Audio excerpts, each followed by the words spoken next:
Zach Gobert. Hi, I'm Arya, and today we're talking about consumer behaviors in the world of marketing. Consumer behaviors is the study of the processes involved when individuals or groups select, purchase, use, or dispose of products, services, ideas, or experiences to satisfy needs and desires. Essentially, what we're trying to explain is how consumers interpret different advertisements from companies and kind of mental process they go through in order to go from when they hear about a product into when they purchase it. Specifically today, we're going to be talking about two concepts in consumer behaviors. These are mental mapping and mental accounting. So first off, we're going to be talking about the importance of creating an associative network while developing your brand.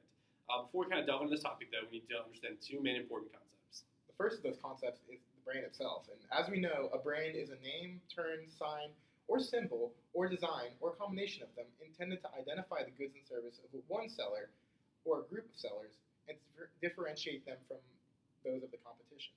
The second one we need to talk about today is the concept of an associative network.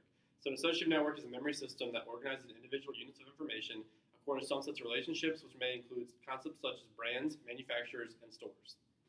When you think of some brands, you might think Nike, Apple, Microsoft, Amazon, Disney, Coca-Cola, and so on.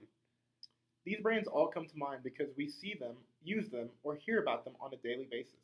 With that being said, these brands have all done a remarkable job of establishing an associative network between its product and its consumers. So with this idea here of a mental map, kind of go through the thought process of when you think you're thirsty. So when you think you're thirsty, the first thing you might think of is a drink that will satisfy your needs. So when you think of a drink, then you might think of water, juice, sports drinks, soda. And then from there, you might think with soda, you can go with Coke, Sprite. You think of Sprite, you might think of lemons. You think of Coke, you might think of the color brown. You might think of McDonald's because you see Coca-Cola at McDonald's a lot. Or you might think of Santa Claus. When you think of Santa Claus, you might think happiness. So it kind of shows the importance of when you go through and think of a thought process, then you have these different neural links to connect your different thought processes through when you think of one simple thought to thirsty to the different products that companies will offer.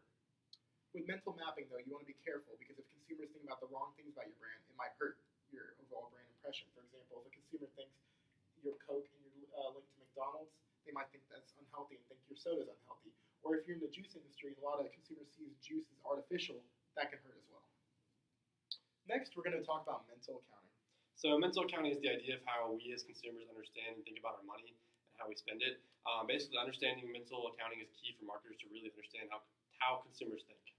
An example of how the mind accounts for money was demonstrated by a study done in 1981. The study found that 88% of those surveyed would be willing to pay $10 for a plane ticket after they lost a $10 bill that same day, but only 46% would buy a ticket if they lost their previously purchased ticket. In both cases, the person in question is out $10, but there's a massive difference in how the mind thinks about an ordinary $10 bill and a $10 ticket already purchased. Using the information that consumers will see the same set of losses and gains in a different light depending on the framing, marketers can make consumers more willing to purchase a product. For example, a marketer can list all the features or gains of a car individually, which is called segregating gains, and list all the costs or losses together in one lump sum to show the illusion of less overall cost, called integrating losses. A marketer can also implement what's called the silver lining effect, where a small gain is separated from a big loss, like giving a small gift with a purchase or giving cash back on the purchase of a car. A marketer can also cancel losses against larger gains for a consumer, for example, by taking money out of a paycheck for insurance, investments, or taxes. All these methods will help marketers frame things differently for consumers' minds to process with the goal of getting a positive reaction and more expenditure from the consumer. We hope this video helps you guys understand a little bit more about the consumer's decision-making process. Thanks so much for watching, and we hope you join us next time.